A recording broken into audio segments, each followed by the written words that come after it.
Good morning, everybody. Good evening, good afternoon. Hello to you wherever you are out there in the world. My name is Renee Cherry, and we're just so glad that you could join us today for Adobe Live.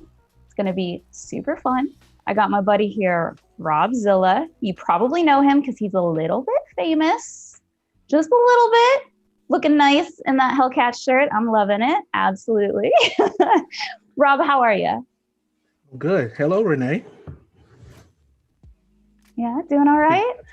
Yeah, happy Valentine's Day.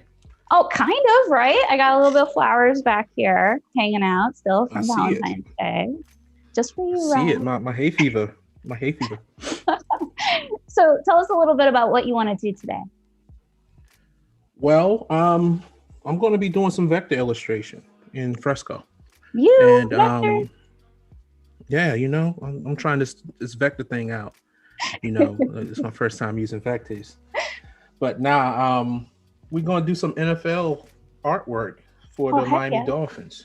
Oh, heck Yeah, yes. That's so awesome. should be dope. Should be dope. Absolutely should be dope. And I hear you're going to do like coloring book pages, right? Yeah, but I'm gonna have some fun and color it myself too. So Okay, cool. That's awesome. yeah. Well, I want to Definitely. tell everybody out there that the Behance chat is not working, and I am so sorry. You can join us in the chat over on YouTube. So please do that. Please check in with us on YouTube. Tell us how your day is going, and let us know what maybe your favorite NFL football team is. We're doing Dolphins today, right? But Rob Yeah, knows doing all about Dolphins. all of them. Yeah. So to get to the YouTube chat, what you've got to do is you've got to click on the Behance, like on the video, and then it'll pop you over to YouTube. Okay. So come on in and join us. And I see we've actually got a pretty active chat right now. It's awesome. Word. They're all saying hi, saying, "What up, Use those, Rob?" use those lightning emojis. I need that energy right now. Lightning Yeah, we do. emojis. We got a little cloud and some lightning from Sean Yeah. there. Super I need a sweet. bunch of lightning right now because this All day right. doing it. So are we ready But yeah. to see what you're working on? Yeah, let's get into it. I have my blue sketch line already in there. Generally I start off with a blue sketch line. Just so I can get a feel for what it is that I'm doing. Plus, it's easier to rough this blue stuff out. Right. I'm not showing touches. So if you're new to Fresco, let me go ahead and give you a couple of heads up on some things. Please. My tools are on my right-hand side. When you open Fresco, your tools are going to be on the left. My layers and my preferences for those layers are going to be on the left-hand side.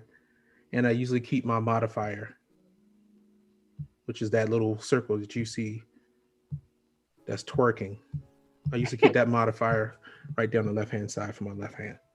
It just works better for me because I can just hit my tools with the same hand that I'm using my Apple Pencil. No, you can do that in settings, right? That little gear icon, you can change that all up for yourself. Yeah, so like boom, right there and here. What I'll do is I'll just hit app settings, and right here, interface toolbar, I got it on the right. That's awesome. And I'm in dark mode because I'm the villain. But the cool thing is, they make this for anyone. I mean, I can flip it back over to the left. Right. It's gonna be some awkward drawing situations happening, but I prefer to have it on the right-hand side just so I can stand out, I guess. That's a pro tip. Yes, pro tip. Lightning emoji pro tip. So the illustration, the final one is going to be comprised of 3 different players. One of them being the kicker. So I thought it would be kind of fun and punny for me to say, we should kick it off with the kicker. Kick it off. So this is going to be a coloring page, and it kind of, double back to my Skillshare, where I actually show you step by step of how to take an analog drawing into a digital format, or like what some people like to say, digitize it. Doing the same here, just under different circumstances. And once this whole entire composition is done, what I'm going to do is this is going to be pushed out to the Dolphins, right? And they're going to push that out using their social media networks and what have you. Oh, that's awesome. So that way the fans can join into the fun as well. That's so great. So Adobe Fresco, we got it open here. Mm-hmm. Left-hand side, layers and all that good stuff. Right-hand side, tools and all that good stuff. Start at the top of the toolbar, we got our pixel brushes. We have our live brushes. And my favorite, we have our vector brushes. The vector brush that I'm going to be using today mostly is going to be the top two, which is going to be your basic round and your basic taper. You'll also see me fiddle with the smoothness. Right now it's set at default 50. What that means is just simply, I'm going to add an extra layer. What that means is, to me, humanistic. So that's pretty smooth. Yeah, it is. You know, but if I really wanted to get it humanistic and really get all the shakes and the wiggles in there, then I would drop it down. You can really see that difference. It's a big, big difference. Yeah. I'm also playing around with some futuristic stuff in here. I'm using the pre-release. So Secret. I don't know if I can drop bombs yet or not. If one of the crew members are in the chat, just let us know if I can drop those bombs on there. I don't see anybody from the management that's in there, so maybe a little bit of bomb dropping's okay. There's just a lot of lightning bolts. Yeah, lightning bolts in there. I like it. Yeah. It's electric. So with the vector tools, if you're not familiar with them, because I know a lot of coverage is given to the pixel tools, and Kyle Webster is the wizard of brushes, and he sits upon this big golden throne, and all you see is his head, and smoke coming from his head, and he's telling you use this brush for this thing and draw along with me right now. Kyle's my man, so big up to Kyle. But vector, we keep it kind of simple on the vector side. Right. When this whole thing of drawing in vectors started, it was just that basic round brush. Right, it was. It's just that brush. And what we used to do is we used to take that brush and we would draw our strokes. And if we wanted that thing to look taper, we would go and hit the eraser, and we would actually tape those lines up ourselves. I got my eraser too large, but we would tape those lines up ourselves, and before you know it, it's like an hour done just taping lines. But it was fun. And I remember Will and Brooke saying, hey, what if we added that in there? And we're like, you can do that. And things got crazy from there. But all right, so this is my blue line. It's pixelated. I do my blue lines in vector. I don't use the pixel brushes to do my blue lines because I don't want to have to go back over the stroke again like I would with pencil. But if y'all want to see it done in pencil, I can do the next two in that. But today we're just going to focus on this guy so we can nail down the line work. We're kicking it off with the kicker. Yep, kicking it off with the kicker. We're going to punt it. And tomorrow I'll probably have one already done. Just to recap, just put the finishing touches on the second. And then we're going to talk about the composition and how to add some shading in here. Some interesting shading for people who are going to color this. So awesome. All right, so let's go ahead and start doing this Lightbox style. Of course, I'm using the iPad Pro 2020 model, 12.9, no screen protectors. The glove that I'm using is a copper fit glove, and that's just because I draw so much I get cramps in my hand. Oh, yeah. So copper infused gloves. What I'm gonna do is I'm gonna drop the opacity down on this thing, just like I got a piece of vellum. And you just select the layer. You just select the layer over there, and the opacity is in the menu. Yep, in the layer property. We got blend modes too. We'll get into that on the third day. Cool. So I'll jump back up to here. It's intuitive. So as soon as I start to make a stroke, it's going to automatically make vector strokes. Now, smoothness. Default is 50. When I'm doing line work, I kick my smoothness up, and I got a magic number. If you use my magic number, then you're a big copycat. But will we be cool like you if we use your magic wand? I don't know. You might just be a copycat.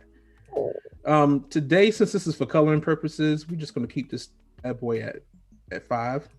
Okay. As far as the size is concerned. Now, in my Skillshare, I do talk about hierarchy of weights, but I can achieve that just by pressure. Oh, okay. Sensitivity. So you're just hierarchy of weights. Harder or lighter. So harder to give me that maximum 5, and there's a setting on here that I don't want. Let me jump into here. That's a good chance for me to show y'all this stuff in here. My roundness got cut because I was doing something with it. I was doing mesh holes. Ooh. I can show y'all that later too. But I'll go ahead and kick my roundness up. But of course, everything is in here that I need. I can even go in there and tweak the stylus pressure if I wanted to. Wow, you got options. Yeah, it's just a whole bunch of options. So hierarchy of line weight. When using pressure with these brushes, what occurs is, since I have it set at 5, when I press down hard as I can, the maximum amount that I can go to is 5. But I can lighten the pressure and I can get anything in between 1 and 5 just by controlling the pressure. And also velocity plays a big part in that too. You're gonna see me hit undo. That's at the top. I missed the 2-finger undo. Oh God. I used to work so fast that way. Now you're gonna see me do a lot of this right here. I'm gonna overshoot my stroke. And I'm gonna do it constantly, and it's gonna get on your nerves. But I'm not really concerned about that. I suspect you've got a secret weapon for those overshoots. Oh yeah. Yeah. So we're working here. Go ahead and get your Dramamine because I'm going to be twisting this thing around all different angles. You might experience a little bit of motion sickness. I'm the same way whenever I have my time lapses. I'm always hiding and showing layers. And so all you see in my time lapse is flicker, flicker, flicker, flicker. It's like not good. Yeah, you can cause some health issues for some folks. Epileptics, please do not watch my time lapses. Yes, the strobe light effect is something real. Dangerous. Couple of people in the chat saying Rob is so dope, which is true. Rob is the best. We love him here at Adobe, one of our very faves. Aww. We got a shout out from Texas. I hope you're not too cold down there, my friend. Yeah, how does that work? I don't know, man. Sounds wild. When I was in Texas, it was hot. It was hot as bad breath. Yeah. And so every now and then I'll just go out and just zoom back from it and just get a forecast of how everything's going. This line right here, in my opinion, is a little too thin just to be on the outer edge. Right. If this was a normal illustration, I would keep it that thin, just because that's probably where light is hitting. So that's a good way to use those different line weights. And you check your line source and you keep that the weight of that line consistent with the light that's hitting that object. So overshooting. I know that as an industrial design tip, and especially I see you doing the same thing that industrial designers love to do, which is you try to get that line in one stroke to get that confidence of the line. And if you don't get it, you hit that undo button. You keep trying the same line. Yeah. And all it is, all right, if you pretend that I'm cooking, I'm adding spices and I'm tasting it every time. And if it's just not right, then I got to add a little bit more spice to it. I love that analogy.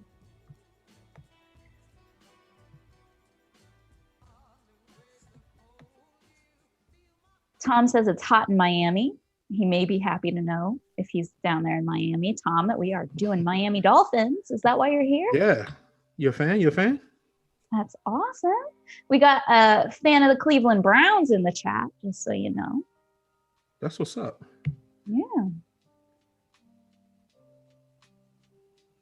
Haven't had a chance to work with the Browns yet. Only NFL teams that I had the opportunity to work with was the Denver Broncos. Oh, cool. I did Skillshare with them. Nice. I worked with the Atlanta Falcons. That's that was cool. a crazy assignment. What we wanted to do was we wanted to have an illustration of their draft picks done within minutes of them picking the draft. Whoa, minutes? Yes. So anybody hearing that is probably just like, what? Yeah. And we actually did it. We had to call a lot of audibles. But the job got done. And if you see what I'm doing here, I'm going right past. I'm going through stuff. Yeah, I see that. Marshawn Lynch said you should just run through a blank face. And that's basically what I'm doing here. Just run through.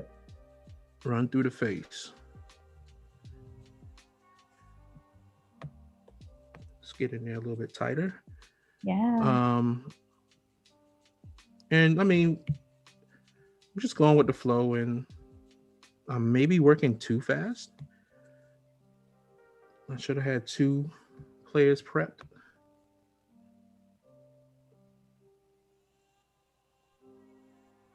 But if we have time left over, I guess we can I can do like a case study on one of the drawings that I did before. That'd be cool. Super. All right, so you already noticing the difference between vector and the pixel layer that's there. Right now I'm at 12,800%. And that's zoomed in tight enough to see a mosquito's pimples.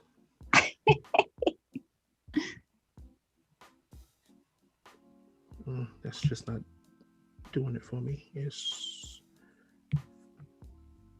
going pretty strong on me. There it is. Nope. Nice. Take it back again.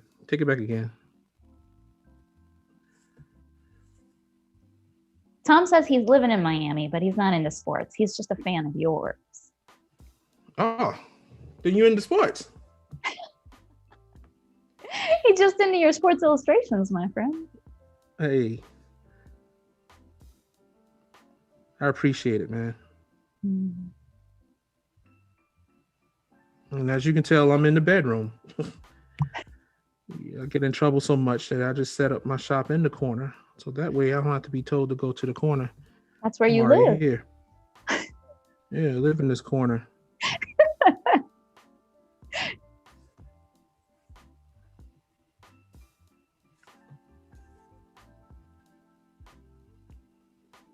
So, this is super brave of y'all to sit there and want to watch somebody draw the whole time. Well, it's fun. It's peaceful. I know for me, I find it very peaceful. And I can really see how skilled your hand is from the way that you're able to change the line weight. Oh, all right, Renee. Yeah. I don't think you was with Adobe at the time, but you may be familiar with the time period. Okay. So it's a time period where the iPad Pro came out with the Apple Pencil. Yep. It's Adobe Max in LA. Okay. And I'm picturing it. Me, Brian Yap, and I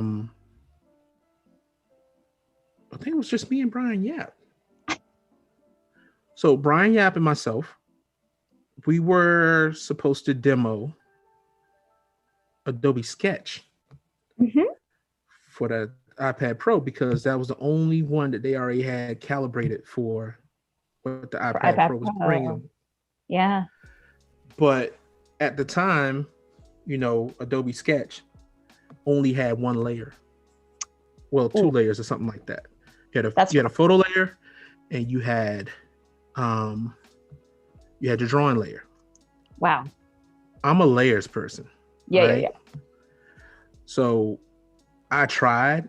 I gave it a good old go, and it Yeah. didn't quite work out for me. So Oh no. I told them, I was like, listen, let me go ahead and just use Adobe Draw. But it was like, Rob, you won't have the pressure sensitivity. Oh, don't worry about that at all. I'll just freak the velocity on it and fake pressure sensitivity. There you go. And that's how I got through that night. Everybody swore up and down that Adobe Draw was already ready for it. So all I was doing was just simply speeding up my stroke in certain places just to get it thin. Oh And man. say, hey, look. And I would go slow and say, look, I'm applying pressure. You're so clever. Yeah. And we had a blast that night. Oh, that's awesome. We had a Yeah. blast. And if y'all don't know, Adobe Sketch and Adobe Draw, all the awesome tech that went into those is in Fresco together. So that means you can not only draw vectors, but you can do pixel art at the same time. And it all stays like true to what it is, right? So if you open that up, you export a PSD, you open it up in Photoshop, your vectors are vectors still, they don't rasterize. So, you know, we're trying to, Fresco's kind of like on the edge of both so that you can have the best of both worlds in case you want to go to Photoshop or you want to go to Illustrator, you can have that now. You can go anywhere you want, all from the same app. Yeah, they play nice with each other too. Yeah, that's And the idea. Don't forget the live brushes too. The live brushes play nice too. Wow. The live brother, I don't even know what to do with those because they're so fun. So let me tell you guys about the live brushes a little bit while Rob is drawing. So literally they had like scientists in the basement of Adobe, like in San Jose, like real research scientists with real watercolors and real oil paint, just trying to figure out how to represent the way that things blend and blush and merge together in mathematical equations so that we could put it into Adobe Fresco. And that is not a joke. I am not exaggerating. That really happens. And so when you use the live brushes, it's not just a texture thing and it's not just an animation where like, you know, it's pretty that like the watercolor blooms. It's really calculating what it's supposed to look like. So if you had like cobalt blue and you put it together with viridian green, what color would it make? And they tried really hard to make it very realistic. So if you haven't played with the live brushes, Fresco's free. It's on iPhone, it's on iPad. Just go play with it. Just have some fun, okay? Yeah, man. Come join me. You can draw along with me. Heck yeah. And actually, if you're watching on Behance, the chat is broken right now. We're very sorry. They're working on it as we speak. But if you want to chat with us, we're actually over on YouTube. So all you got to do is click into the player. There should be a title at the top. Click into that. You'll join us on YouTube. And actually, I got a question for you from the YouTube chat. Right. So George would like to know, how much time do you spend on the line work before you move on to shading and colors? A substantial amount of time. Yeah. If I had to put it in the form of fractions, this will take almost like 50% of the time. Really? Yeah, my thing is, well, just for that look that I have to my work, it's all based on being encased within these nice lines. And what I like to tell folks is my line of work requires tight line work. So I'll go through and I check and I'll double check. Now, when I'm working for a client, like for instance, the Miami Dolphins, I'm gonna go ahead and hide this layer that I'm on now. This blue line is what I would send to them to say, hey, look, here's how everything's looking. What do I need to tweak? It's your sketch. It's like, hey, approve this. Yeah, it's my sketch, and you know, and it works with likenesses too. Like if we actually had Homeboy's face, the full face on here, then that's how I get my likeness approvals too. And what I would do is I would actually draw that head on a separate layer than everything else. And I would actually just send that client a snapshot of the head by itself and say, hey, here's for likeness approvals, and here's how that head looks on his body. You know, just things like that. It goes a long way because it makes the client a part of the whole entire process. That's so important too, you know? Yeah. Communication's already hard, like at all. And then when you're doing something complicated and where details really matter, whew, you got to be in contact. You see how I made that finger go through that thumb? Yes. Gosh, that has to be painful. That's painful. And it'll make sense in a minute, you know? Yeah. You'd be like, what is this guy doing? Like, he's not drawing like the person I watch Twitch. He's doing something a little different here. Yeah, doing something a little bit different because I'm using something a little bit different. Ladies and gentlemen, this is all vector. This is a blob brush from Illustrator on steroids. Mm-hmm. We got a shout out to you. Congratulations on getting LeBron James to repost some of your artwork. Comes from Hater. That's crazy. Isn't that crazy? That was a crazy day. Well deserved. Well deserved though, Rob. Really. Yeah, that was a crazy day. I've been waiting for a tweet from old Bron for a second. I did the Black Panther Xbox. Oh yeah, the Xbox. That's right. He has one. He has one. What? But they gave it to him during the postseason. Your art is in his living room. It may be. They might have upgraded by now. But yeah, if they kept it, it's there. And so cool. I mean, only 10 of those things was made.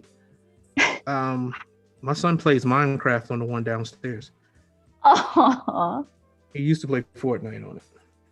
But he's all into Minecraft right now.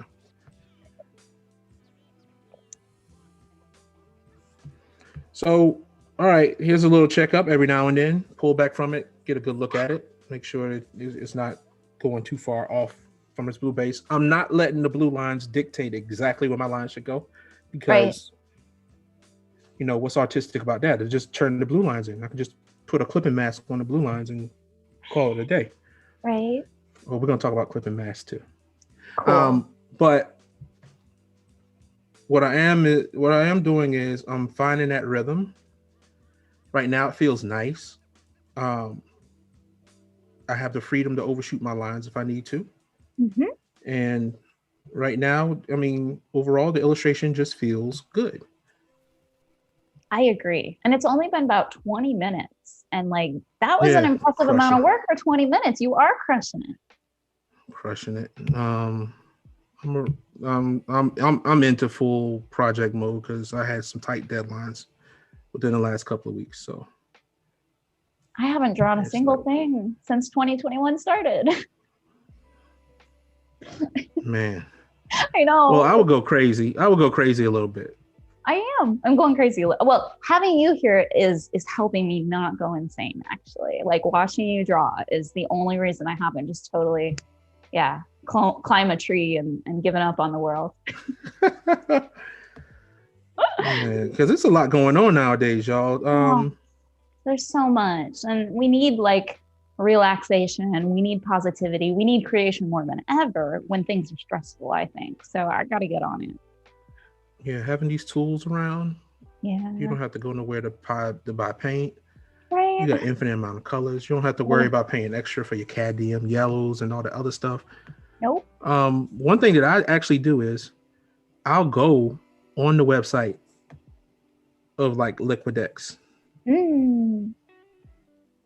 And I would take snapshots of their colors and I would bring them into Adobe Capture.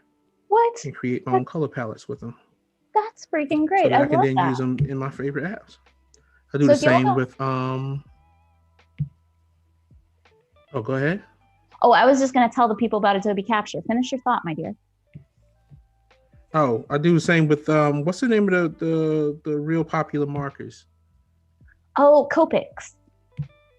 Yep, I do the same with them. Copics, and then there's Prismacolors as well. So yeah, we got this app called Adobe Capture, and I love it on my phone because what you can do with Adobe Capture on your phone is you can take pictures of stuff and then pull out of the pictures You can either pull vector shapes or colors. You can pull fonts out of pictures with Capture. It's a free app. It all goes into libraries that are attached to your Adobe ID. So when you open up Adobe Fresco, you're going to see all your stuff because it's the same Adobe ID. You don't got to transfer nothing. It's super sweet. So just like Rob, if you've got like some colors or you're inspired by sunset, just pop that into Adobe Capture. You can make a palette generated from the photo, go straight to Fresco and start painting.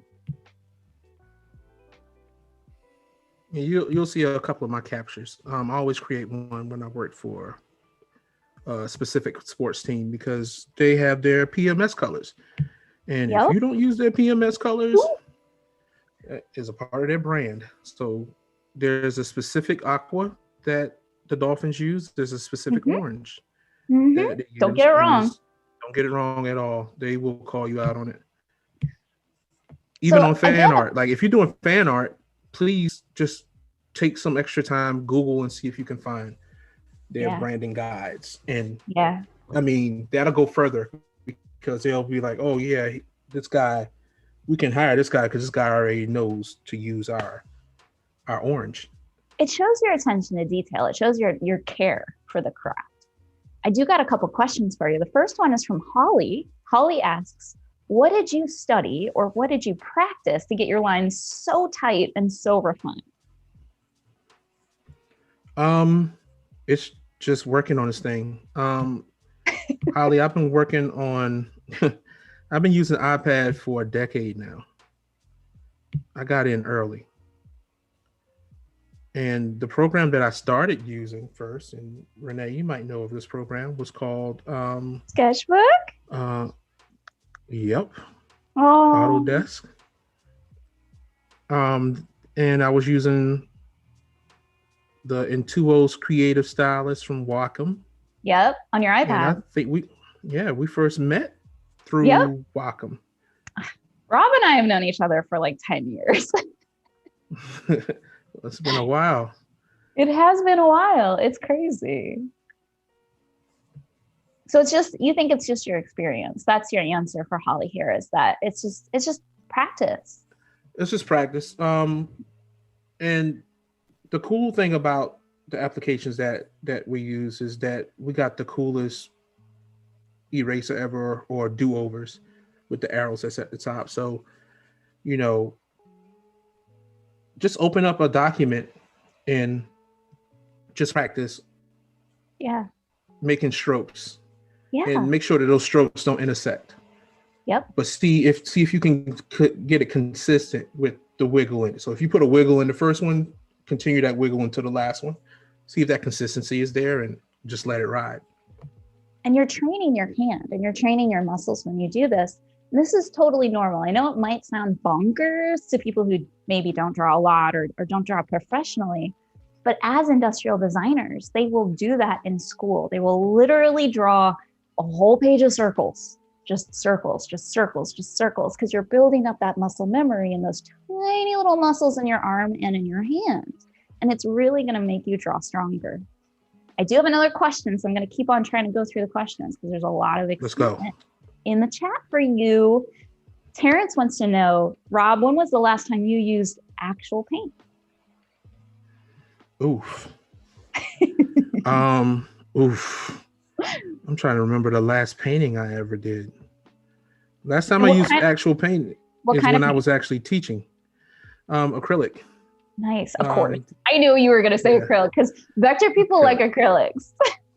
Yeah, it dries fast. I love the look of oil.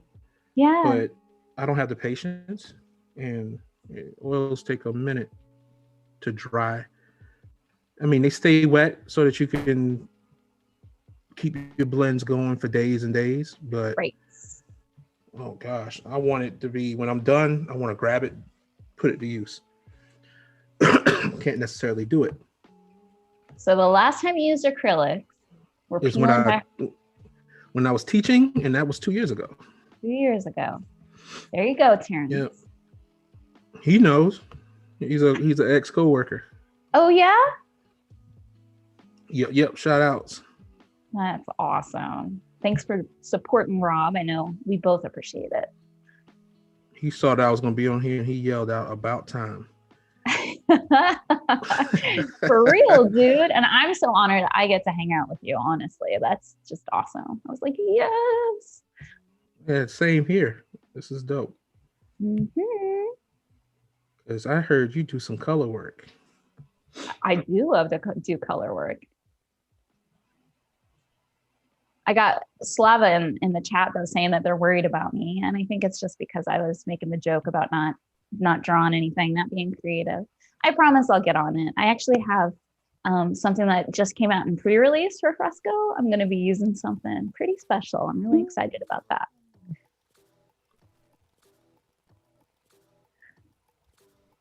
Pre-release gang. Yeah. Team early.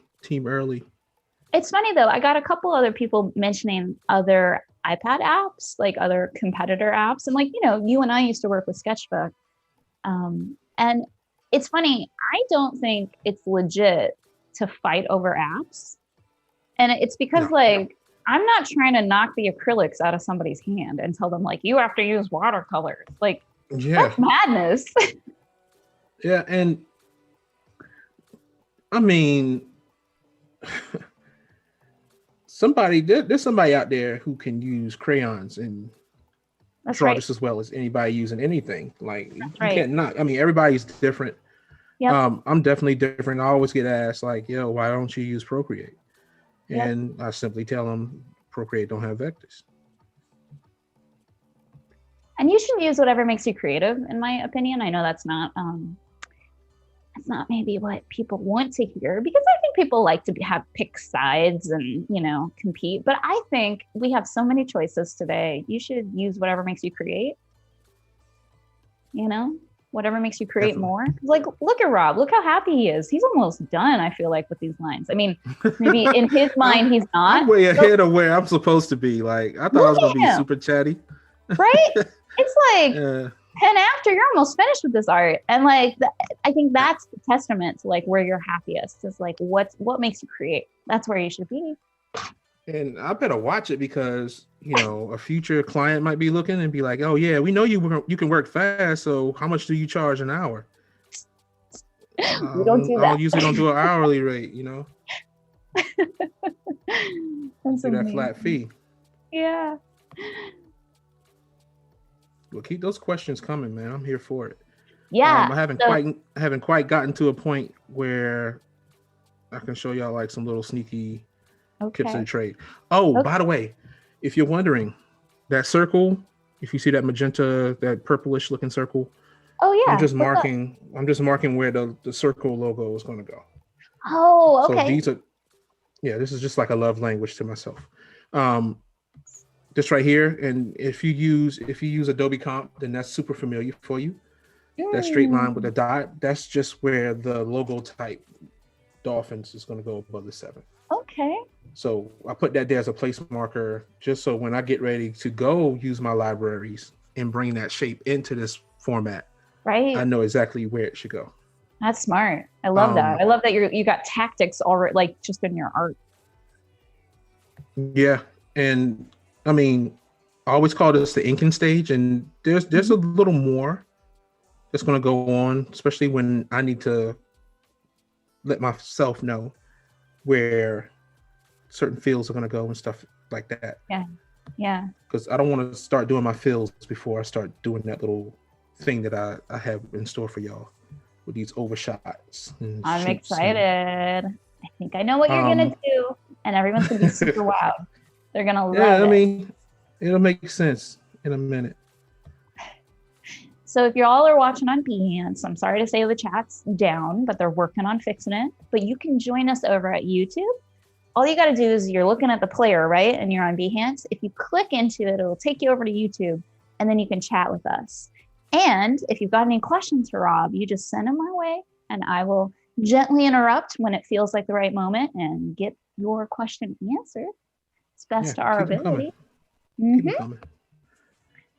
So Desi wanted to know if you're doing Adobe Illustrator, and it's not actually Desi. He's drawing on his iPad Pro in Adobe Fresco. And Fresco combines vector art and pixel art so that you can do both. So if he wanted to take this to Illustrator, he easily could. but he's just staying in Fresco right now. Yeah, and to be real with you, my Illustrator actually misses me. Oh. Because I used to just go in there just to do final compositions and stuff. Like if I was doing 3 players, then I would have 3 documents with those players. As we get further along creating this artwork, you're going to see that I can just stay right here. Like I'm in a square right now, but that's not even my final format because I can run up here and I can change that size at any given time. And because it's vectors, you can change to any size. You're not going to lose that quality. The only reason why I would work that big to begin with, because the transitions of my tapers and my pressure is a little bit smoother at this size. Yeah. If I go smaller, then it's going to be hard for me to get my thin lines. It's just going to stay on the thick. That makes sense. Pro tip. Let's get some lightning bolts up in that chat for the pro tip. Chutzpah wants to know, do you use reference photos or are you just insanely good at figure drawing? And I'm going to half answer that because it's a little bit of both. Because, I know that you're drawing people that really exist. So I know you got to look at those references. But I also assume you're staring at these people every day. You're drawing people every day. Of course, you're good at drawing people. It's what you do. So I bet it's both, right? Yeah. It depends on, a definite yes that I use references. I don't draw from memory. I just narratively know where the light's coming from when we really get into the creative part of this thing. But in the line of work that I'm in, it's all about likenesses. I gotta draw LeBron or I gotta draw Steph. Steph is one of the hardest people to draw. Really? He looks different. He looks different every time from any different angle. Like he doesn't look the same from any angle. But let's say if I had to go through the players union, which is one of the hardest things to do when it comes to drawing NBA players, I had to be spot on. Like everybody knows that LeBron has like a blemish on his temple. Right.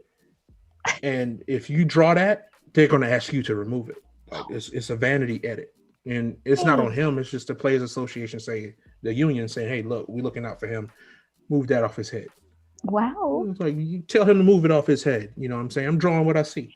But what I do is I get a reference photo. If the timeline is super crunchy, and what I mean by crunchy is I have probably like a matter of days to go from concept to completion. Right. What I would do is I would use that reference photo or reference photos, and I would get the foundation of what I need down real quick. Then I would take that reference photo, I would shrink it, throw it over to the side just so I can use it for as far as like capturing the light. And that's where the creative part comes in, is how I take it from that foundational portion and just make it dope. It's awesome. So it's a little bit of both. I wish it was a situation where I had the liberty of just fleshing out and going super from sketch all the way to full render and all that lofty stuff. But the nature of this industry doesn't allow for it. No, because you gotta be you can spend all that time on something. Yeah, you can spend all that time on something, Renee, and then they'll be like, can we change this drawing? It doesn't fit for us, The entire drawing, just the whole thing. Well, I gotta hit them with that revision fee. Yes, you do. Protect yourself out there, artists. Protect yourself. Get revision fees. And speaking of Amy and Jen, they got a nice book out there if y'all want to know more about how to freelance and stuff. Oh, really? Plug. Yep. But don't allow somebody to take advantage of you. No. And sometimes they're not trying to be malicious about it. They just don't know. Yeah, they don't know necessarily.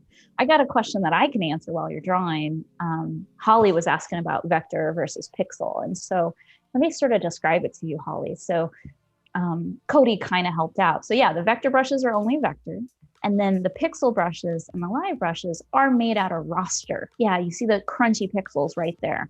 So what happens inside of Fresco is you've got vector layers and you've got pixel layers. And so only they live together in your layer stack, but only one can go on the right layer, right? So you're not going to be able to draw vector on pixels, but they live together well. Happy family. In perfect harmony. That's right. So right now we got bass player, not like an actual bass player, but we got the bass player drawn here. Of the kickoff player. The kicker. Can I kick it? What I'm gonna do is I'm gonna hit this plus sign over here, and I'm just gonna add another layer because I want to knock that number 7 out. And there's a simple way that I'm going to knock that 7 out, and it's the same way that I've been working here the whole entire time. I want a thicker line on the outside, and just watching me go around the 7, it should start to make a little bit of sense of why I do it this way. We're watching. Because, why am I going to spend a lot of money on breaks? Trying to stop on a dime. And I can just go ahead and go. I can run the red light without hurting anybody. I love that. Run a red light without hurting anybody. Without hurting anybody. I don't have to stop on the dime. Oh, Jen also has thrown out that the title of the book that Rob had mentioned is Freelance and Business and Stuff. And it's got tips for all y'all out there that are doing freelance stuff. Yeah, this freelance life. Yeah, it's rough. You have to protect yourself, and it's actually true with any job. You should look out for yourself. And Jen, I will wear the Vector Head t-shirt on stream tomorrow if you give me an autographed copy of the book. Autographed copy would be so great. With a Valentine's note on the copy. I do have a question. All right, so, yes, you want your question first, or you want to keep going? Oh, headphones back. Yeah, my Apple Pencil got jealous. Oh no! Yeah, that happens with Bluetooth sometimes, right? So the question is, in your opinion, which is the best football player in the world? We got Lionel Messi, Cristiano Ronaldo, Neymar, Mbappe, Robert Lewandowski, or Zlatan Ibrahimovic, which I have just ruined all those names. I'd like to apologize for being super white and American and screwing all those up. So they said the best modern football player? Best football player in the world is what we got. So, that's the question. All right, so that person has to be currently playing. I guess so. And here, I'll put it in hard. I go to Barcelona a lot, so you know what the answer is already. Really? It's going to be Messi. It's going to be Messi. It's going to be Messi. Lionel Messi. That's right. I drew him at Off. You remember Off? I do. Man, yeah, we can't travel anymore, but Off was like that. But I was doing some Fresco demonstrations at Off, and that's the player that I drew. It was Messi. Well, then there's your answer. It's Messi. All right. And real quick, I'll talk a little bit about the live brushes because we got another question. So yeah, the live brushes are special. So pixel brushes in Fresco are just the good old .abr Photoshop style brushes you've been loving forever and a day, right? And those are the ones that Kyle Webster's so good at making. Now, live brushes are super new. It's something never seen before.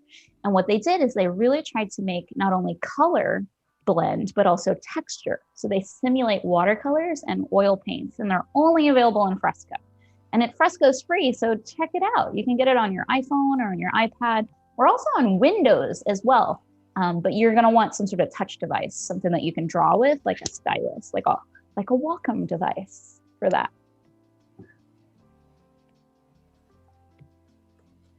And this is live brushes, by the way. Yeah, you're doing it. Yeah, you see how that just like blends? Look how beautiful that is. Oh, so great. And you can even simulate water by dropping your pigment all the way down. Right, just water. You don't even need a color in there. That's right. Like most people have their watercolor brushes, but if you really want to get that watercolor experience, sometimes you got to put that wash down first and then start to add your diluted pigment onto that wash, and it only stays within where that water is. Right. So this does it. I just don't. Heck, look at that thing move. It'll hypnotize you. You'd be like, It but is hypnotic. that's super dope. I play around with it every now and then when I want to put a splash of color in the background. I think I did a sonato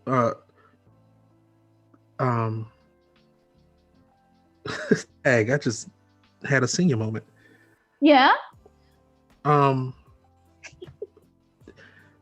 gonna snatch my nerd license, but No, we wouldn't do that. Not to from you. The Mandalorian, I had gotten word that Rosario Dawson was playing. Somebody help me out in the chat because I'm having a senior moment. Rosario Dawson. Let me see. Was playing Anakin's Padawan, whose name is Ahsoka Tano, and I just wanted to envision what that looked like, so I drew Rosario Dawson with all of Ahsoka's stuff. But if you look at the illustration, the background was done using live brushes. Because it has that watery cloud-like buttery effect to it. So it was done in that fashion. I think we're in a safe place now where we can just go ahead and start showing some of the magic. I'm so excited. So let's make sense of all this guy with the beard who's on your screen now, whose lines are just all over the place. Yeah. There's two ways I can go about it. What I'm going to be doing is I'm going to be doing some trimming. There's like I said earlier, there's two ways I can go about it. This is my modifier button. When you see that, that means I'm in the little circle. If I drag my finger out, that means I'm in the outer rim of it. Right. Just by putting my finger in that circle, I don't have to switch over to my eraser because it automatically does that for me. So it modifies the nature of the tool that I'm using. But what I want to do is I want to go to the outer circle. Okay. Because from there, I can trim my strokes where they intersect. What? Look at how pro that is. So you don't have to worry about running those red lights because this is what happens. You can use the vector trimming. This is the magic. This is the good stuff. But not only that, it can get on your nerves if you sit there and you have to hold that outer circle the whole time. So I'm going to triple tap. Yeah. The modifier, and it's going to automatically select the outer button. Nice. So you triple tap it. That's how you get that. That's how I get it. If I want to go to the inner circle, I just tap it once. Go back to the outer circle, tap it once it's selected. And it just allows me to work faster. So I come in here now, and that blue marker is just going to terminate everything. Nice. And you can think of that little circle, the touch modifier, like a shift key, if that makes sense. So no matter what tool you're in, it's going to act different. It's contextual. So because he's using the vector tools, that's why it's doing vector trim. And what this allows me to do is simply work faster. Yeah. Because my whole thing is deadlines. And I want to meet those deadlines. We all got to meet those deadlines. Nina wants to say that, Rob, you are excellent. She's never heard of Fresco, but she's going to look forward to using it because she usually they usually use Adobe Photoshop to draw people, which is awesome. And you know what? Fresco works great with Photoshop. So you could go back and forth, Nina, because they share cloud documents. You can play a game of Frisbee between the two. Yep. And like with the vector side of things, I can play with Illustrator and Illustrator for iPad if I wanted to. Yep, that's right. Oops. So just coming in here and, I did a very messy job, and I'm just going to come in here and, don't want to take that off. I just want to clean this stuff up. But I've been working this way for some time now, and it just works. Yeah, you like it? Yeah, I love it. It 'Cause just he- works because I he can was zone really- out from here. He was really excited to get this in there. So, and you can see how quickly you just clean it all up, and it looks perfect. Now, that's why I put that 7 on a separate layer, Oh, because I can clean it up without disturbing any of the fold lines that I may have in his jersey. smart. It's just breadcrumbs. Yeah, breadcrumbs. I'll do a lot of breadcrumbing. So you can find your way back. Ooh, I got rid of a line. Yep, I got rid of a. Oh, I didn't quite make the line the way I wanted to. Solution. Single tap. Trim that line up a little bit. Old school. Nah, that wasn't good.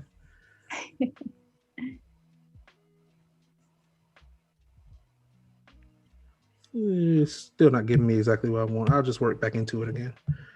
But all right. And if I know my drawing, I know exactly where to terminate. So there's so much detail in my sketches that I don't actually have to use the reference right now. And remember what I was saying, ouch, before when I put that finger through that thumb? Yeah, That's why. fixed. Amazing. Jake wants to know what brush you're using, and that's easy. I can answer that. He's using the vector brushes. But of course, I saw you customize it a little bit, right? So it's not the out of the box round. The only thing that I changed on the default brush was the smoothness. So I cranked the smoothness up just a little bit because you never know when you're gonna get a case of the shakes. And that's a line from Something About Mary. Oh, you're right. I didn't even catch it. Yes, I gotta get something to eat or I'll get a case of the shakes. Oh my gosh. Sometimes I just throw my pencil involuntarily across the room, like my hand just.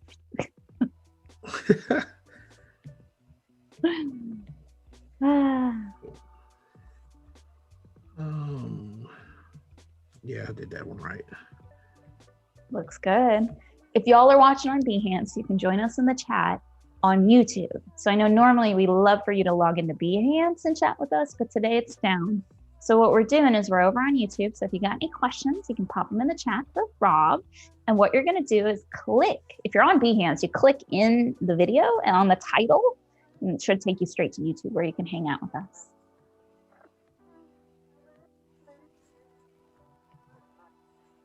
Wrong layer. Here we go. Yeah, man.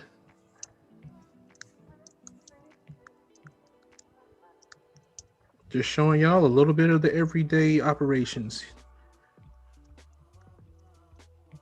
It's wonderful. And I can't believe it. Like we're barely an hour in and like, this is a lot of work that you've gotten done. And like, I'm running my mouth at the same time. So I'm doing a good job of it too. It can be really tricky. No, I mean that in the sweetest way, because it can be hard to draw and talk. And you've been like teaching people how to do stuff while you're drawing. And it's amazing. You're doing awesome. I feel like you don't need me. You don't need a host. You're unhostable. But I mean that in the best way. Nah. You got it all together. Hey, I didn't have to zoom in for that.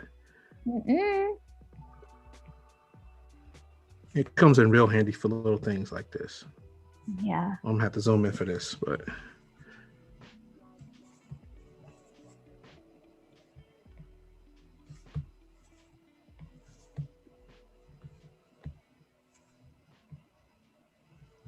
I need more coffee. I got the coffee right over here on the counter, but I gotta like make out of the frame to get it. I got a refresher from Starbucks. Yeah. Yeah. What's your preferred drink? For caffeine? Yeah. I do the Coke Energy. Oh, really? Yeah, I do the Coke Energy. Weird like that. I don't know why, but I don't think it's weird. I want to try G Fuel. I've been hearing a lot about G Fuel. I've never heard of G Fuel. So I discovered a glitch. So if anybody from the team is watching, Hear it. that little special thing that we talked about at the beginning of the stream that I didn't know if I can mention or not. You know, the thing that reduces things. I think it kind of conflicts with the special tool that I'm using now because you notice that right there? I see that. Stroke out. And you're sure it's not on a different layer. That's on, you know what I mean? They're all in the same layer. I've seen it a couple of times since the release, but that's a good tip. I'm gonna mention that today. It's a simple fix. You know, I just come in there and trim it up with this, and then click back over, and then boom. Still though. But yeah, it happens. Cause see, that's like an earlier stroke versus a latter stroke. Interesting. So you think it's the time of the stroke too? Mm-hmm. I think some of the magic occurred before I was able to come in and trim it. That makes sense. Well, I will mention it to them. Okay. All right. I see it now. I'm trying to make sense of my lines. And we're almost done with the outline layer. It's looking great. My next step is just going to come in there, and what I'll do is I'll use the taper brush to add some details, and I'll start considering what's going to be pure black. Mm-hmm. And what needs to be filled and what doesn't need to be filled.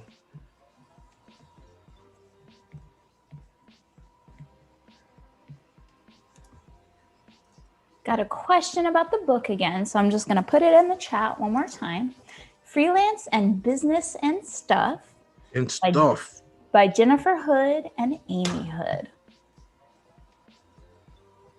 Don't run up on them, they hood. Mm-hmm. And that's the kind of book that's going to help you out figuring out your own business. Even if you just do commissions on the side, consider reading something like that so you can make sure to protect your time and protect yourself and get what you deserve. Because I mean, for the most part, you're gonna do a lot of, especially if they never worked with a freelancer before, you're gonna do a lot of educating your clients. Yes, you have to own that relationship. You don't just like let someone tell you what to do. It's tricky. Yeah, very. That swoosh is not quite a swoosh. I'm gonna leave it as is because there's gonna be something special that I'm gonna do with the players. Yeah. That won't be revealed. So that swoosh is just a minor detail. This thumb is messing with me right now. And I got the wrong part overlapping. So let me tap out of that. And I'm still on blue. Good thing it holds all of my previously used colors right at the bottom. Yeah, down at the bottom you see recents. All your colors you've ever used on a canvas, Fresco remembers that, so you can use them again. And it's super helpful for someone like me because I'm using 100 different colors all the time. And man, it keeps it easy for me to remember what I use.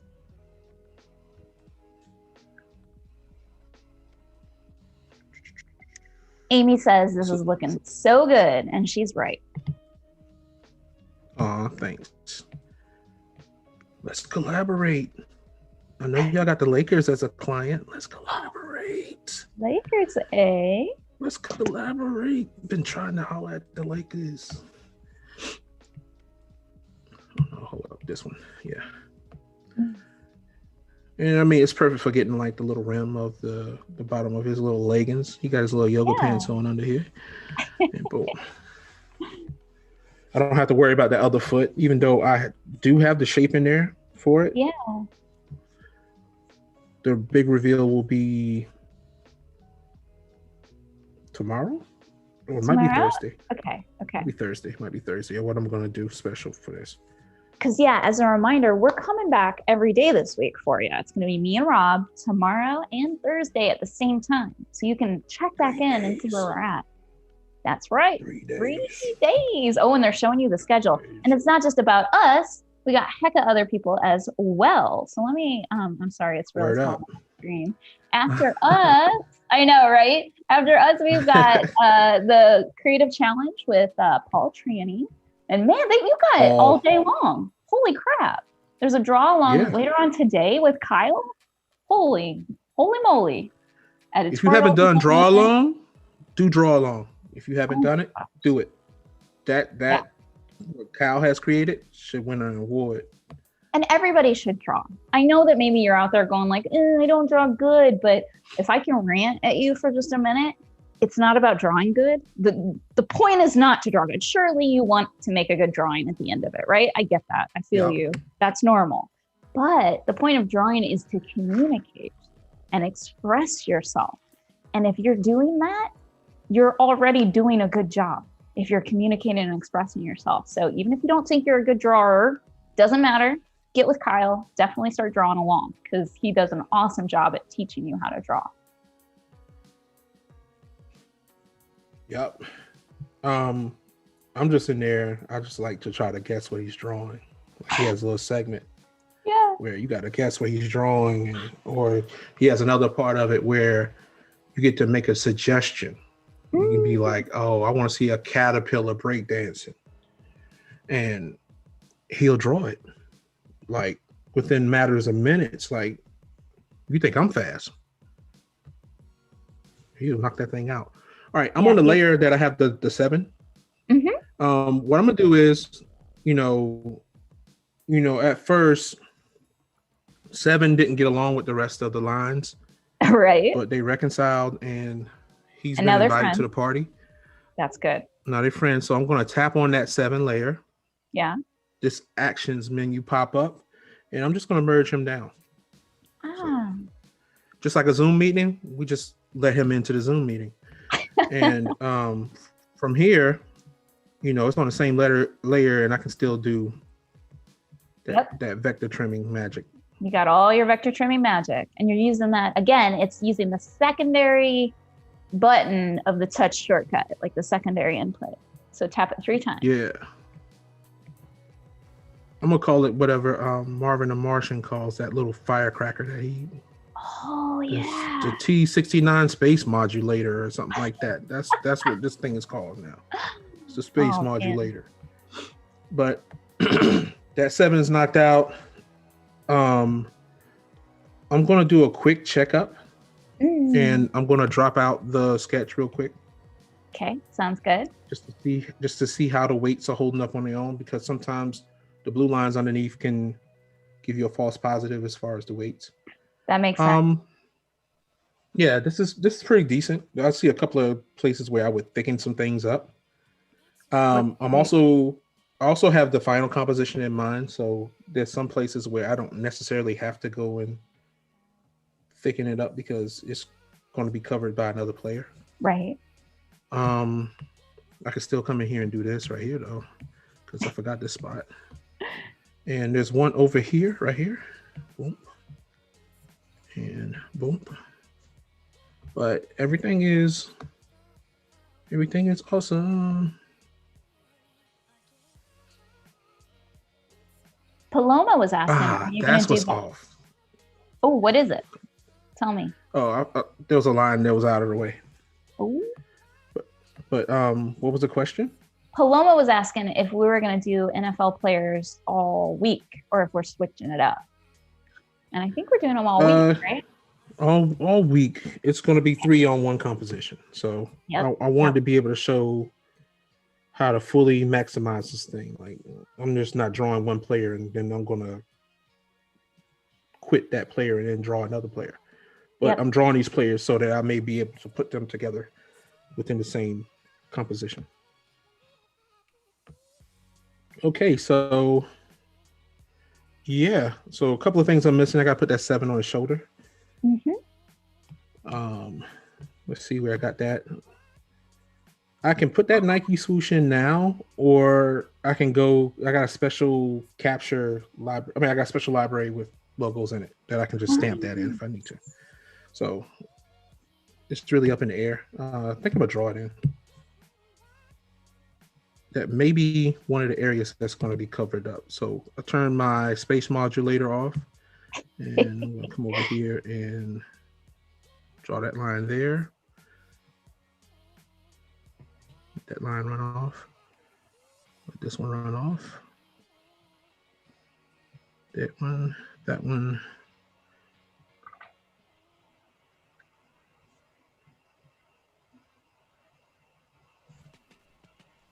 And just so folks know, it wasn't like a tutorial or anything. This is just, all this stuff was just me playing with the app, seeing what it can do. That's right. And sometimes that's all it takes.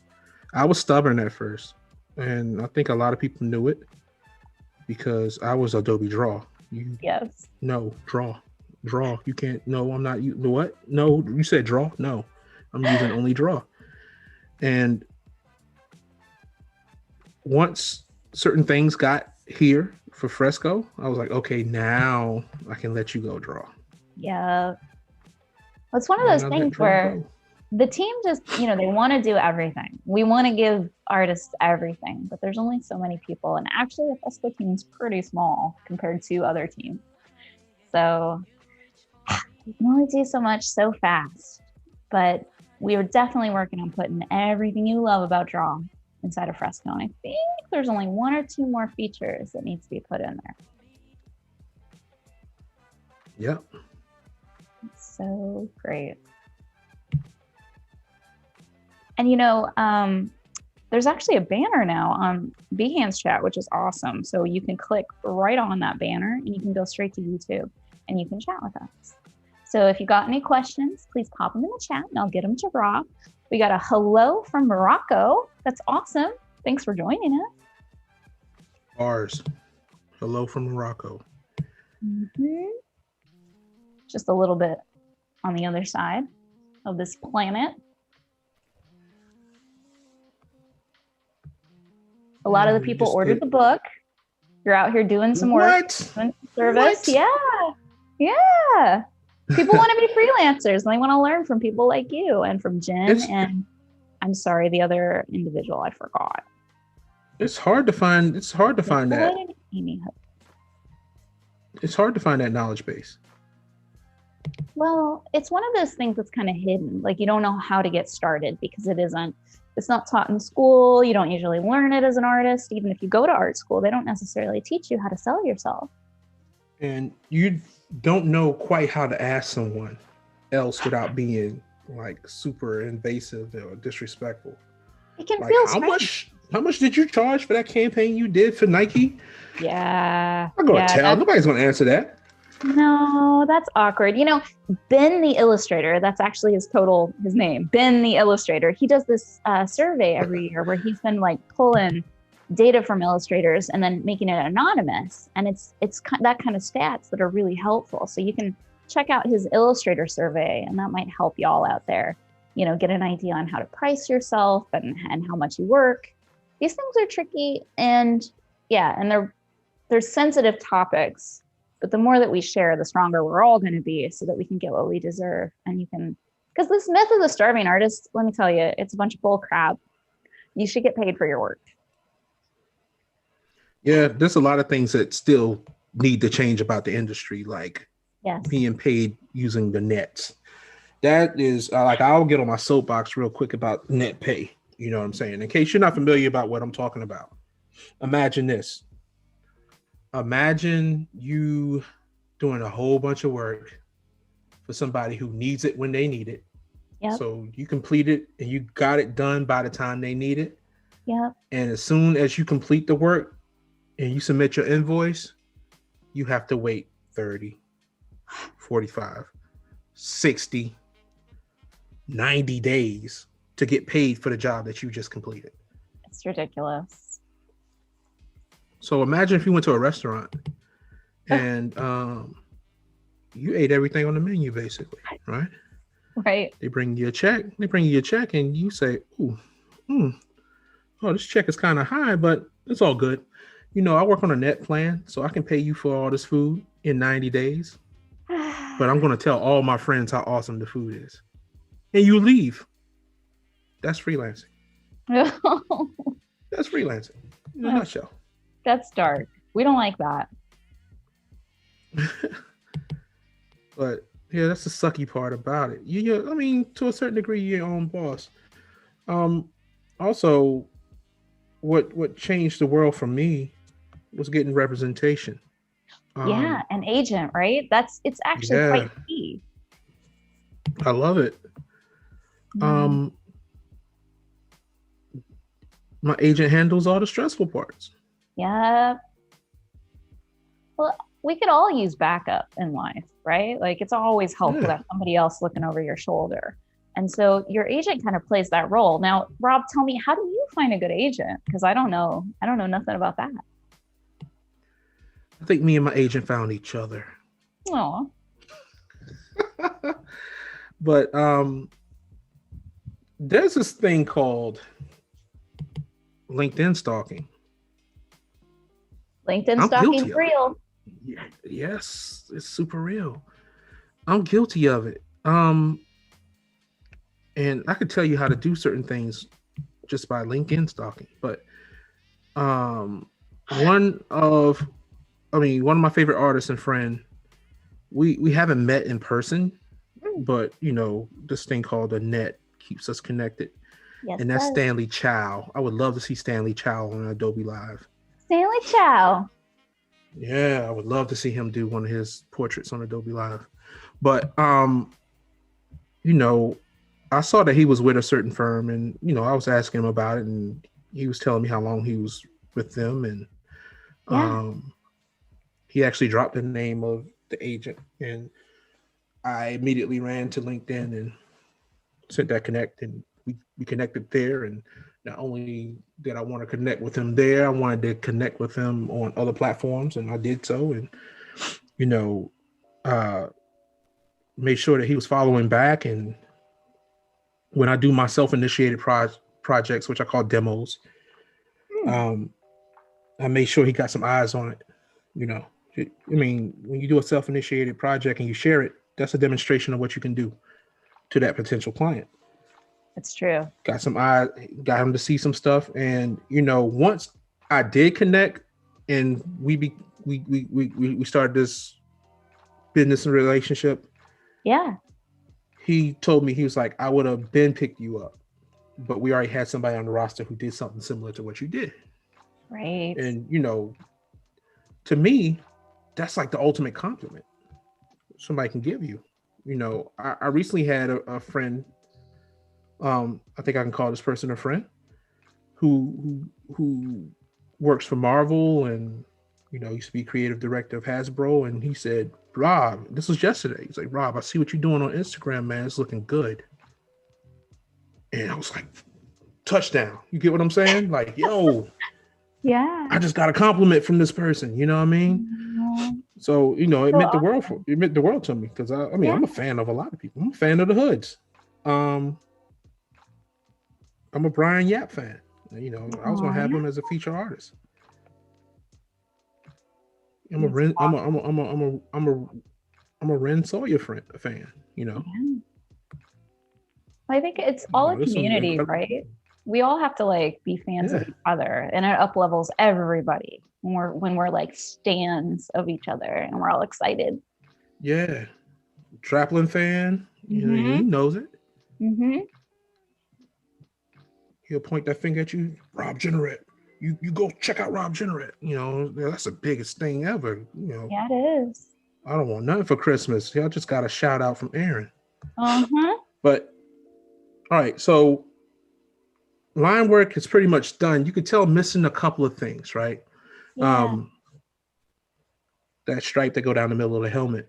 I want to make that look a little more consistent. Okay. So pro tip, I'm about to give you a pro tip, but first I want to see those lightning bolts in the chat. Okay, we're Give me gonna those get them lightning bolts in lightning the bolts. chat. Give me the lightning bolts, and I'll give you a pro tip real quick. Every time you ask for them, there have been lightning bolts. Let me tell you. Excellent. But put them lightning bolts on there. If you don't put the lightning bolt on there, I'm just going to do it the regular way and keep it moving. You want that pro tip? You got lightning bolts. They want it. They want the pro tip. They want the pro tip. Bet. Yeah. All right. Let me check something else out real quick first. I knew it. Okay. So, pro tip on how to get these stripes just the way you want to get. Now, one of the features that I want to see inside of Fresco is that outline brush. You know what I'm talking about when I say outline brush? I do know. So where it's got like a hole in the middle. Yes. So it's like a whole stroke. It's like man. All right, let me do it real quick for you. So imagine if I just drew a stroke and it came out like that automatically. With the empty space, the void in the middle. I would love to see that in this because I did one of the case studies I'm going to possibly do on here, show you how I did the Spider-Man mural. But if I had that, it could have saved me a whole lot of time when you do the webbing on the mask. It's because all I gotta do is cross that up. Right. If you can imagine holding two pens in your hand and just like going straight across, that's what it's like. It's just like, imagine holding two Apple pencils in your hand at the same time. And listen, I do have to interrupt you to let you know that the chat's putting so many lightning bolts in there that the bot that moderates the chat is freaking out. That's how many pro tip lightning bolts you got. That's how good. Break it. Yeah, exactly. Break it. Let's break it. All right. So since we don't have that tool, what are we gonna do? What we're gonna have to do is we're gonna have to modify. So I'm gonna start a new layer in order to do this. If I want this to be extra super smooth, then what I will do is I will crank that smoothness all the way up to 100. Okay. It's going to give you some lag. So in other words, as you're drawing, it's going to take a minute for that stroke to catch up. But that's intentional, right? I don't mind that at all. It's lagging on purpose. Yeah, because it's doing a lot of work. So I'm going in here, and what I'm going to do is I'm going to go ahead and do this line right here. Ooh, that's smooth. In that stripe. That's smooth, but there's a hump right there that I don't want. Should I keep it? I'm going to keep it. This is just a lesson too. Get over yourself. You're the only person who can see that. You know, in this situation, I'm the only person who can see that. Now, I'm going to take that layer. I'm going to tap that layer that I have that one stroke on. I'm going to duplicate that layer. And I'm going to grab my move tool. And all I'm simply going to do is just move it over now. Oh, heck yeah. Look how clean that is. I'm going to merge those two together. I'm going to duplicate that layer. Grab my move tool again. What? And I'm just going to move that over. So I just drew one time for 4 lines. And what I'm going to do with that, I'm going to merge it down. I'm going to merge it down again. Now this is on top of there. Triple tap my space modulator. Yep. Space modulator is important. Throw away the bones. Wow. That is so crisp looking too. And even though I know that you just duplicated that line, it doesn't feel that way when I look at it. Like I don't go, oh, he just copied it. Like, no, it just looks really good. Yeah. And I mean, if I really want that line to be extra round and smooth, I got these drawing tools over here. Oh, I can elongate. I can take that circle and just extend it out and elongate it. Yeah. But it's all good. I don't have to. That looks so good. Now we have more stripes. So simply come over here. Are you going to do this one? Has a little, it has a little wrinkle in it. You know how to, in order to emulate that, how long you have to go over certain lines. Let me turn that modulator off.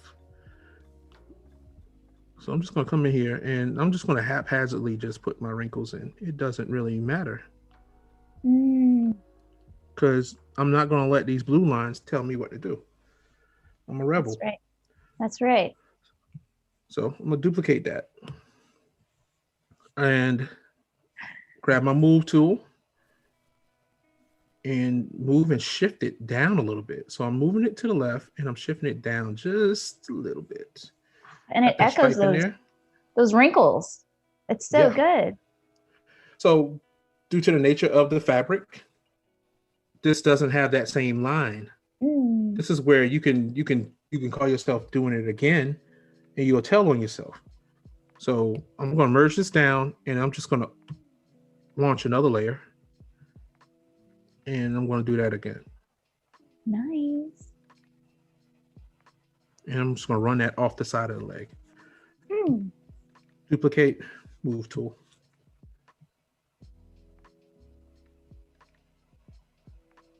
Shift it right where it feels right. Feels right there. Boom. Merge down. Now it joins the other lines. Then take all the lines and merge it down to the base illustration. And triple click. Oops. Throw away the bones. Throw away the bones. That's right. Yeah, throw the bones away. We don't need that. Everybody in the chat is loving your get over yourself quote. Everybody's just like, oh, I need that framed, says Paloma. Monster says they're going to have their wife cross-stitch that and frame it so they can have their desk. Yes. Yeah, I mean, sometimes you're worrying about something and you're the only person worrying about it. I'm a Seinfeld fan. So George Costanza does this a lot. It's just like a minor, minute detail that only he's paying attention to. And he misses out on bigger things because he's so hooked on that little tiny detail. Yeah. Episode that comes to mind is the Jerk Store episode where he wanted to clap back at this guy by saying, yeah, but the jerk store ran out of you. And it wasn't even a good clap back. But he just missed a whole lot of stuff because of it. The Neil episode is a perfect example of it. Like he was worried about Neil and he missed out on being with Neil's girl. Yeah. So you got to get over yourself. Like that. Get over yourself. All right. I think we at a good place right now. It looks so crisp and beautiful, and I can't believe you did that in an hour and a half. Oh, so we got some time. We got like an hour, dude. I think, right? We're till noon. So, oh, we're at 30 minutes. I fibbed. At 11:30, we've got Paul Green, if I'm not mistaken. Yes. Yeah. Okay. All right. Listen, I just want to take over the whole day and hang out with Rob. What's wrong with that? I mean, I'll do it. Let's go to this thing right here. It's a curious looking tool. It's going to be on your left-hand side unless you switched everything over.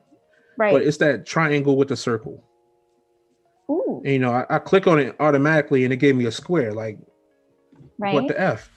What the F? There's no square there. It's a triangle and a circle. Why are you giving me an F? But I noticed there's a triangle in the corner. So maybe if I long press there, these are all of my different libraries. And I basically create one for every project that I do. So the cool thing about how they have this library, this shape tool library in here now is that they automatically put it in alphabetical order. Do you like that? You get what I'm saying? Yeah. I love that. You know what I'm saying? Dewey Decimal System, this whole thing out. Yep. I love your names. Bling, Chicago Fire. I'm loving it. Yeah. These are all clients. And did you make these all in Capture, in Adobe Capture? Made them all in Adobe Capture. And the funny thing is when I go in and I make these things. Yeah. Oh, cool. It's typically shape-wise, they each have their own purposes, but generally you will see a logo in there. So if I go to Chicago Fire, then you got everything that goes on top of that kit. Right. And you're just ready to put that stamp it on anything you want. I'm ready to put that.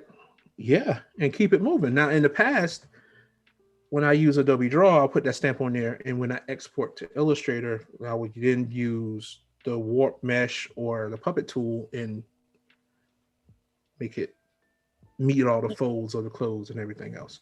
We need Totally. a puppet tool. We need a puppet tool in Fresco. I hear you. I hear you.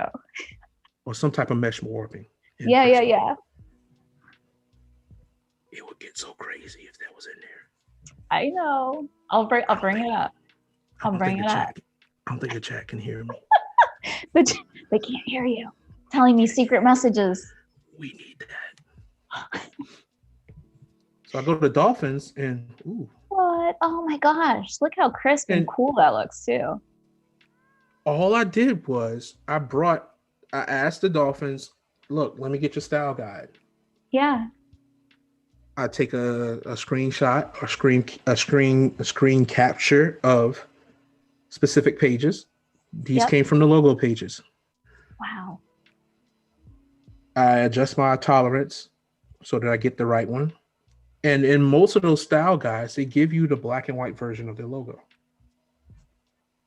That's all you need.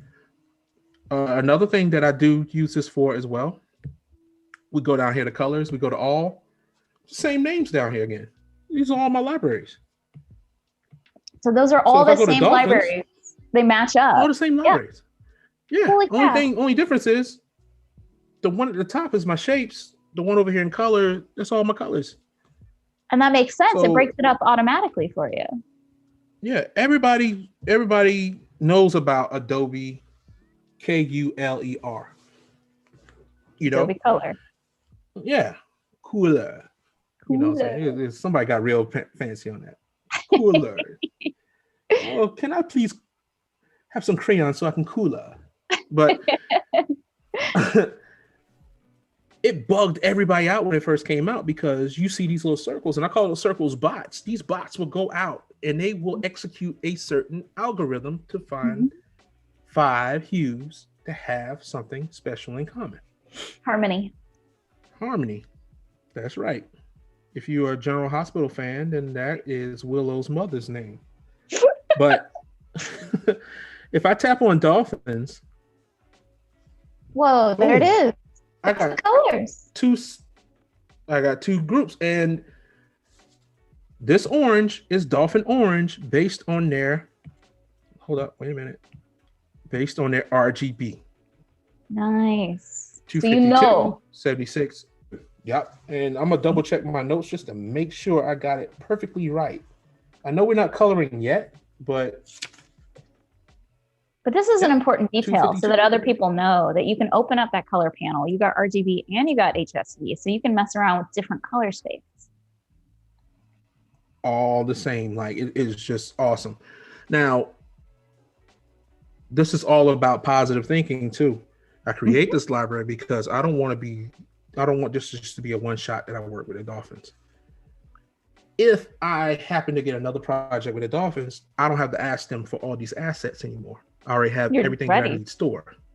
Yeah. I can add on to what I have unless their whole entire style guide changes. Then I'll ask for it. But that's Dolphin Orange. That's Dolphin Aqua. I took the blue because there's a secondary blue that's inside of the logo. That's for when we color on the 3rd day.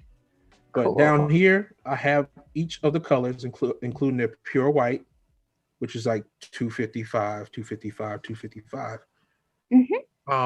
I have all the stuff stored in the same place, and it even created a tint of each one for me automatically. Wow.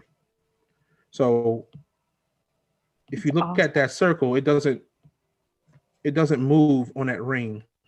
Yeah, it stays in the same color, the same hue. Yeah. Yep. And it's beautiful. So that's the power of Adobe Capture. Not only that, but we have a type tool within Fresco too. And I have the main typefaces that they use stored in that library as well. That's great. So everything in one place. And I just did all that stuff real quick on my phone. I didn't even have to be at the iPad. I mean, you'll see me laying in bed, look like I'm playing Candy Crush or something. I'm planning out a project so I can work from my bed. That's so awesome. But back to these awesome shapes. Let's go Yeah. back So down. George wanted to know if they come in as vectors automatically, and they do, George. So all you got to do is take a photo with your phone using Capture, and it automatically makes it into a vector. So you don't have to convert that at all. Hey, George, it's the best scanner in the world. So we also got an off-topic question if you're ready for it.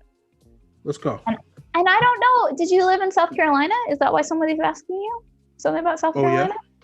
Yeah? They want to know it's true, and they want to know the best restaurant in Florence, South Carolina. Hey, true, it changed. It changed? It changed. My mom's put me up on Townhouse. It used to be Jumpin' Jays. True actually True's actually one of the folks from the client. Oh, that's awesome. Great person, awesome skateboarder too as well. I mean, that's life right there. Skating is life right there for him.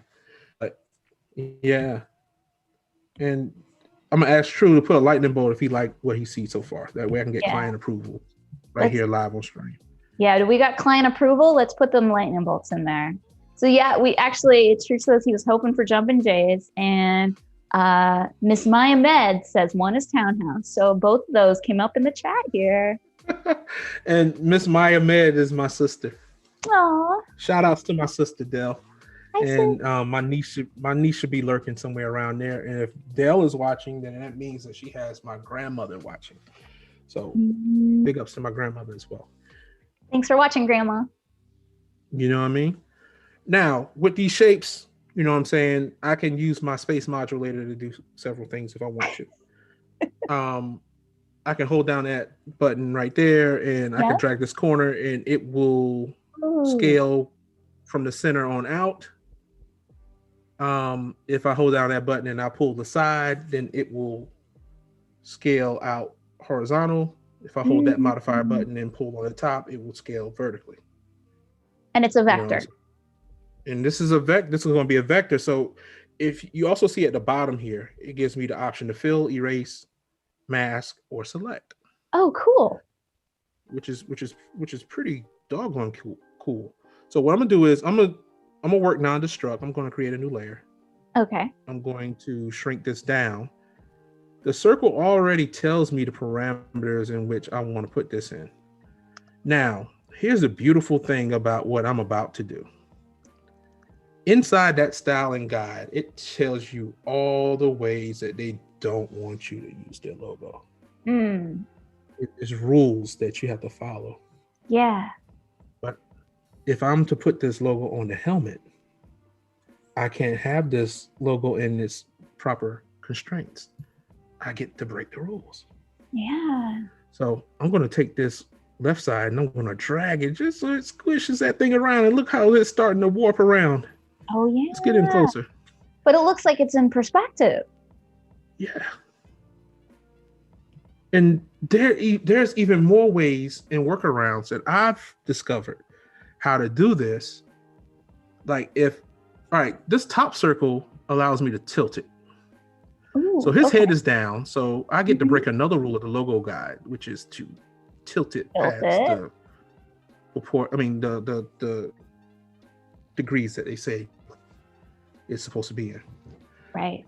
But if I hop, once I stamp this, if I hop out, it's going to reset this box, which means that I can distort this even more. Oh. After the fact. But right now, what I have is good. So what I'm going to do is I'm going to simply fill it. It's going to fill it with black. Ooh. And I'm going to then jump to my lasso tool.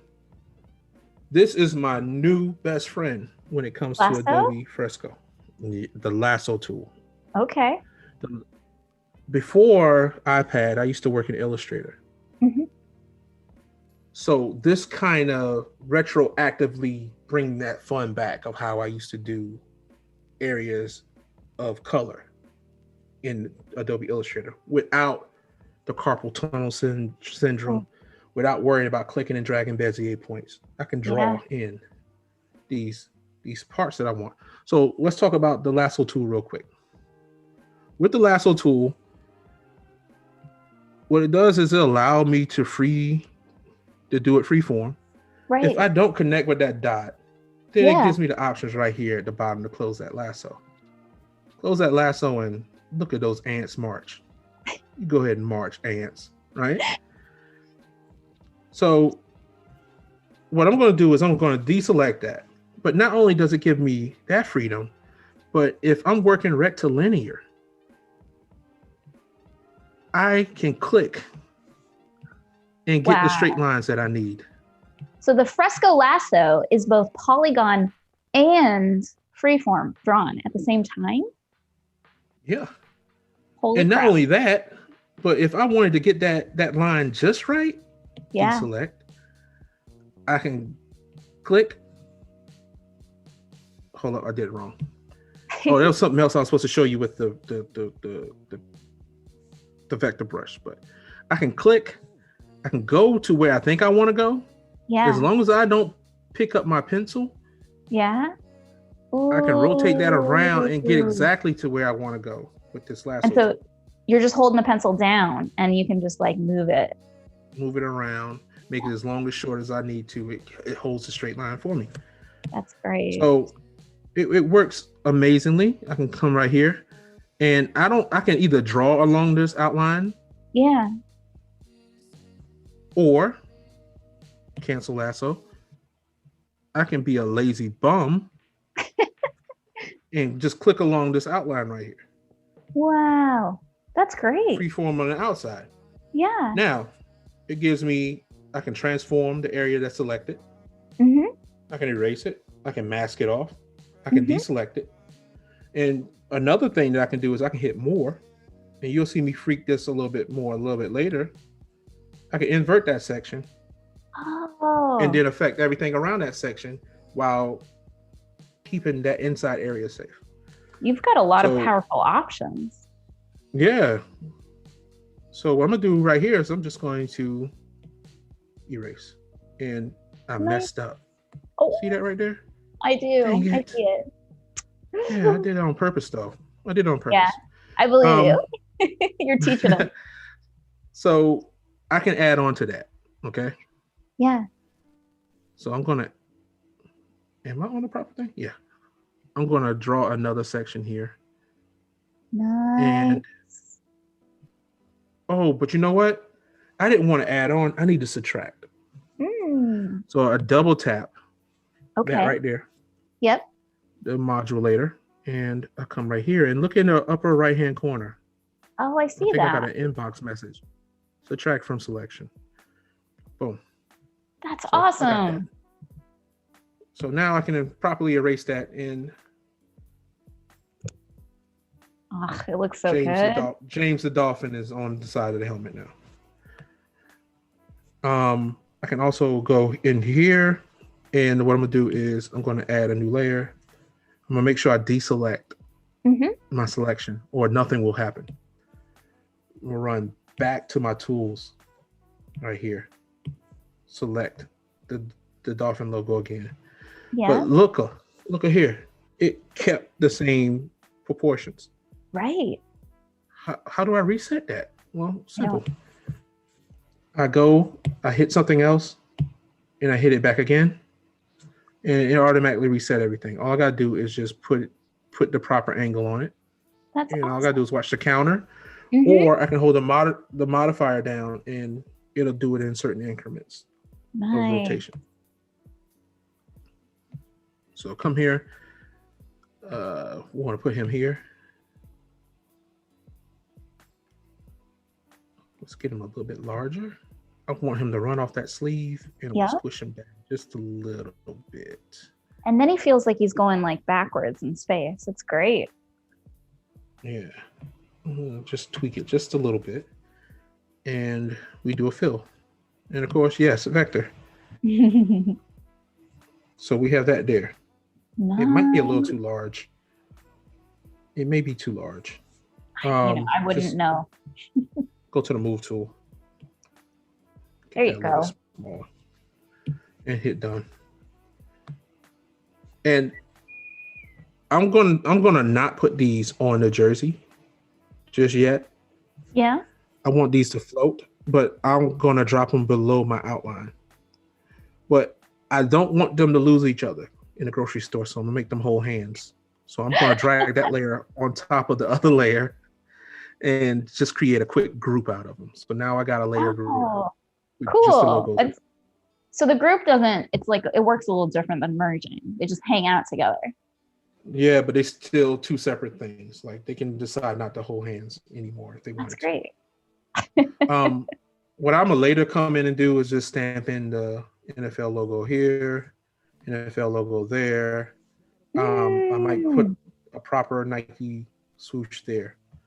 But how much time are we looking at? So I'll know how far to go. We've got just about 15 more minutes left. So probably a little bit less because they usually like us to sign off a little early. So probably about 10 minutes of good working time. Okay. So I'm going back to the vector brush, right? I still want to be in a brand new layer just in case I change my mind about everything I'm about to do. That's how you safe, how you're like keeping it like safe for yourself. Yeah, breadcrumbs. Breadcrumbs. So I hit this taper. Now by hitting and switching brushes now, I'm gonna have to be mindful about all the settings because they're not going to be the same as that round brush. That round brush is a unique individual. This is a different individual now. Yeah. Look at my smoothness, it defaulted back to 50. In certain instances, that's not a bad idea. I'm going to crank it up a little bit. 75 probably work for me for what I'm about to do. We have it on 8. That's pretty cool. You know, some of these lines may come out a little bit thicker, but it still will allow me to manipulate the thinner lines. Now, a lot of these double lines that you see here, I generally put these type of lines in there. See the difference in the nature of them? Yeah, they got like little wispy ends. Yes. And it just makes everything just look delicious. Yeah. So I'm gonna put a little bit of those in there. I'm gonna actually use some of these to shade in some of the areas that I can't get into. Nice.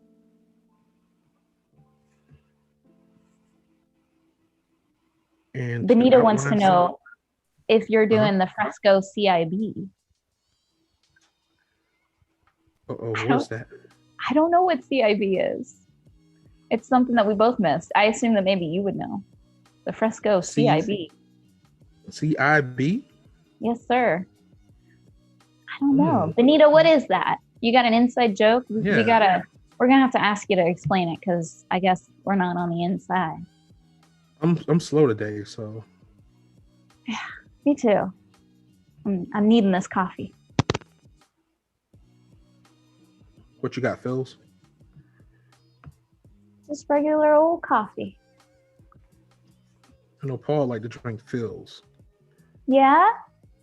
Yeah, I discovered we got a Phil's near us on the East Coast. So this is Pete's.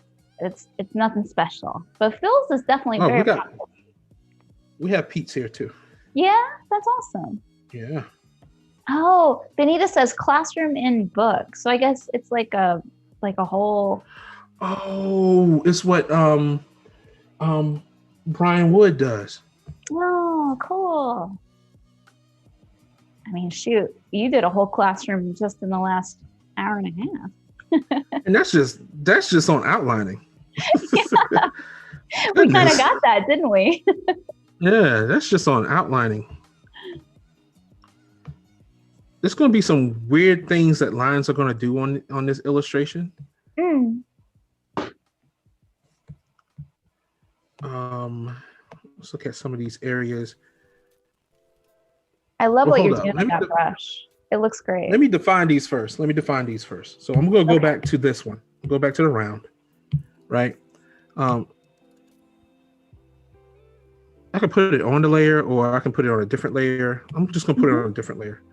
But I can come in here and mark all the areas that's going to be filled. Oh, yeah. Not the coffee, but filled in black.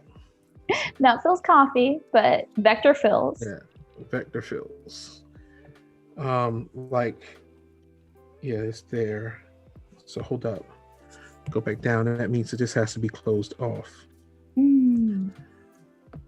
So these are all areas that I plan to fill later on. Mm-hmm. And I just mark it with an X. Just the pirate in me.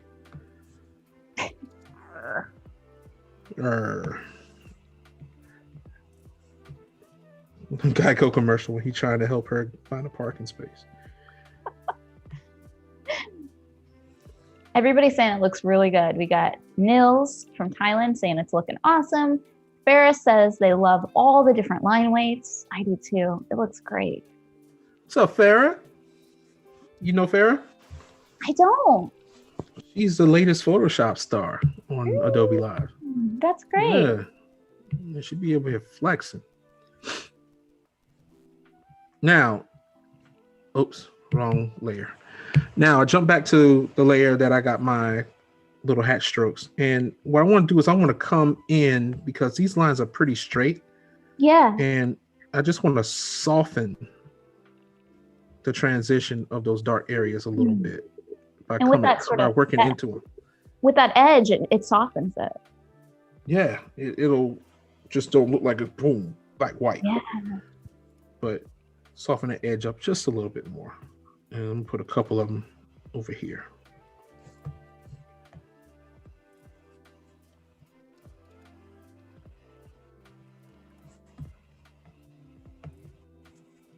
And I'm even going to use them to give me more of a shadow underneath the nose. That's going to look so good. And we only got about right here. 3 more minutes till they're starting to kick us off for the next person. So I just want to throw that out there, but keep going. We don't have to say goodbye quite yet. All right. One thing I forgot to do, and let's go ahead and just do that real quick. I forgot to put Dolphins above the 7. It works the same way that we've been running everything else. I get the one that just says Dolphins by itself. Yeah. Tap. And